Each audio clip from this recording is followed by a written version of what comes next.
if this works. So this video is about using Unity's UI Toolkit. I'm in a class where we're building a small game, and as the tech lead for the class, I had to figure out how I was going to architect things.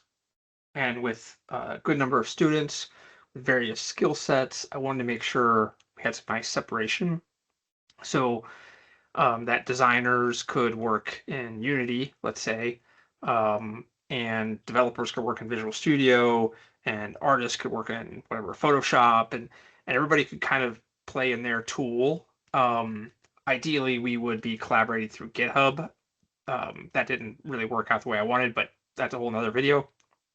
So the way I set this up is to use, it's a 2D game, so it's very, very straightforward. Um, there's not a lot of, complications from a user interface perspective. So I want to make sure again that we had some separation with scenes. So we have the different scenes in the game here. Each of these is actually pretty empty. You can see up here for the credit scene, we have a main camera, UI, and audio manager, right?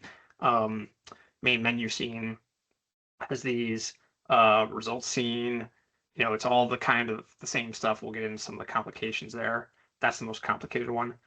But wardrobe scene, setting scene, they're all using very minimal numbers of game objects. So that meant that we didn't have to make many changes there, and we wouldn't have to stop on each other in these UAsset files, which can be some of the most complicated to merge.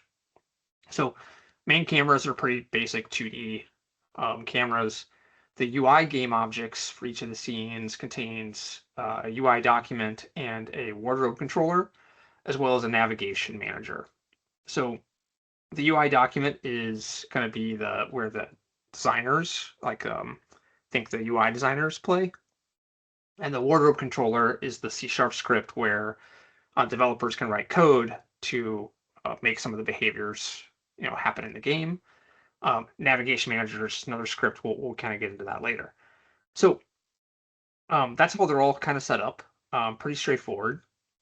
So again, I want to talk more about the Unity UI Toolkit piece for this one.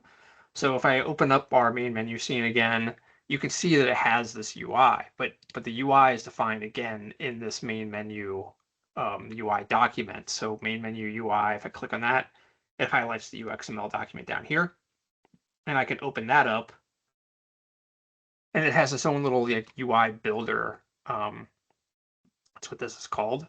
And for those of you who have any web dev experience, it's going to be reminiscent of that. So it does have some weaknesses. We'll kind of touch on a few of those as we go, but that's the main strength of it, I would argue, is you have the separation of files. So again, you can have this UXML where you define the layouts and the controls. That's done here in the hierarchy. So this hierarchy panel, and you can drag up items from your library. You can even make your own custom controls. So you can drag your own scroll views, labels and images and buttons. You drag them up into the hierarchy wherever you want to put them, and then you can sort of click on them and they'll highlight, back and forth in the UI, or you can click on them here. So that's the layout piece. And you can style them what they call inline styling over here by clicking on one of these and then setting up these different properties. So if I wanted to adjust the top margin for this particular label, for instance, make this guy 100 instead of 20, then you can see like it, adds a whole bunch of margin here and pushes that element down. So that's what's called an inline style, and that's denoted by the fact that this is like a bold font with a little white line next to it. So those are fine, but as you build a game, you want it to be consistent. You want buttons, to be relatively common, have the same shape and colors and things like that. Well, then you want to use styles. So again, if you're a web dev, you might be familiar with CSS. Well, this uses Unity's style sheets, which is very, very similar. And they did that intentionally. They wanted to make it something that web devs could jump in here and use those skills. So you can do things like, set a style and then drag it onto an element, and it'll take on the properties of that style.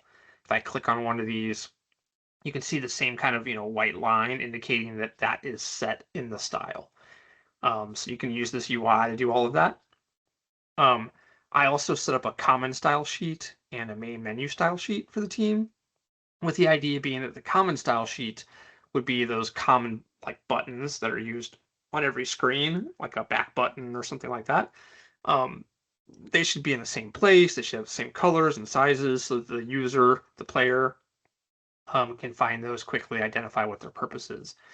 So I did that, and then each UI also has its own style sheet for the elements that are specific to it, right? The things that it needs to have and know.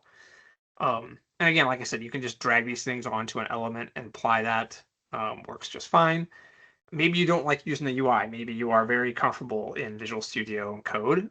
Great, no problem with that either. So if I double click one of these style sheets, it won't open, which is a little frustrating. And you can't really get to it from here either. But you go to your Visual Studio, and I can make that a little bit bigger. All those USS files and UXML files are actual files out here.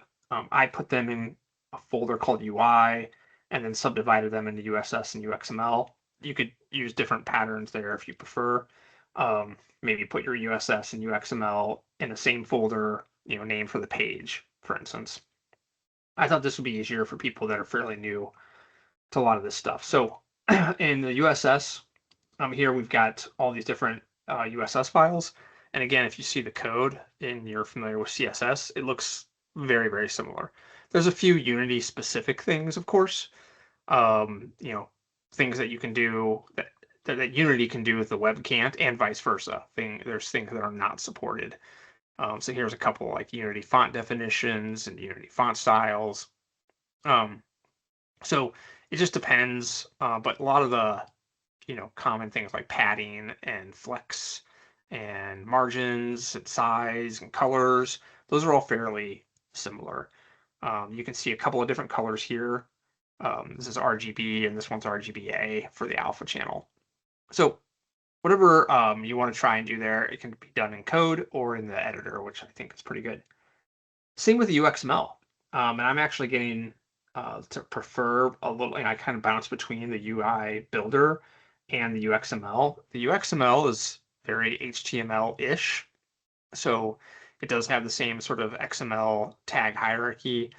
You can define your styles at the top, very HTML. And then your hierarchy of elements, images and buttons and labels the same way. And again, you can see familiar style settings like the web or class settings if you define those. So all that kind of works the same as you might expect.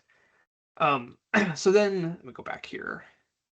So a couple other things I wanted to show when it comes to this. So again, setting up those style sheets is important. You can do this a couple of different ways.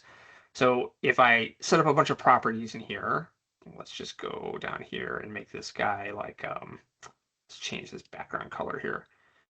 So I'm clicked on the play button, not the style assigned to the play button. And let's say I want to make that deep red here, whatever that color. So you can do that and set that style. And then I can right click on it and I can either unset it to basically undo it, or I can add it to my styles. So I can add just that one property, or if I had a whole bunch of properties I set, I could add all of them to a particular style. So maybe I want to add, the color to button common, but maybe the size, maybe I change the width of the button. I might add that to main menu button style instead, because that style only, or that width only should be applied on the main menu.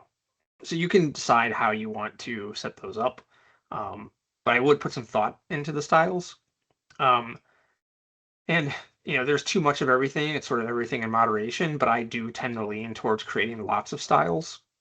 Again, this is a very simple game with a very simple UI, so it doesn't need a lot of styles, but I've already created quite a few common, and like I said, every page, depending on its complexity, has a lot more.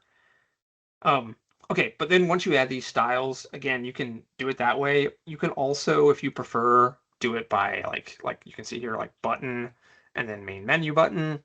You can do it by just the name. So this one's called play elements. I could create a style in the style sheet called play elements, hashtag play elements instead of dot, a named style. And so you could do that as well. That's up to you, what your preferences are. I tend to like name styles like this and occasionally using controls when it makes sense, as opposed to like named elements. But again, everybody has their preference and style on that, I believe. So no problem. Let's see. So, oh, when you are curious, once you do set your styles up, like one of the things I like to do is come in here and look at these and like play elements is this guy here, play instructions, like I click through these things and find out, what I'm trying to do with that element. Um, and play elements is one I think I'm not even using, so we can kind of mess it up. But you can see again that even though it doesn't have a style, I can create a style. So I can come in here and say extract, but it doesn't list any styles because there's nothing compatible or applied to this particular element. So I can say new class and then come up here and say, delete me and create that class. And now I've got it. Now by default, it goes into your common style sheet. Maybe you don't want it there. You can drag it down into your main menu style sheet. You can change the order of these to whatever you want. But now I've got that there. And then you can see, since I have it selected, that white line is on the align self where I changed things.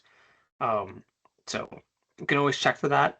And then if I come back to that play element, you can see like direction here is not aligned to that style. So I could extract it and add it to that style, or I could undo this. And now it doesn't have that direction applied. So either way works, and now you see it up in the style here, and you can make sure that it applies in the right order. So if you have lots of styles applied here, you can change that around. Okay, that's the big stuff I wanted to show you on Unity UI Toolkit. I do want to come back at some point and walk through the rest of these screens, so stay tuned for a part 2 on that. Thank you very much.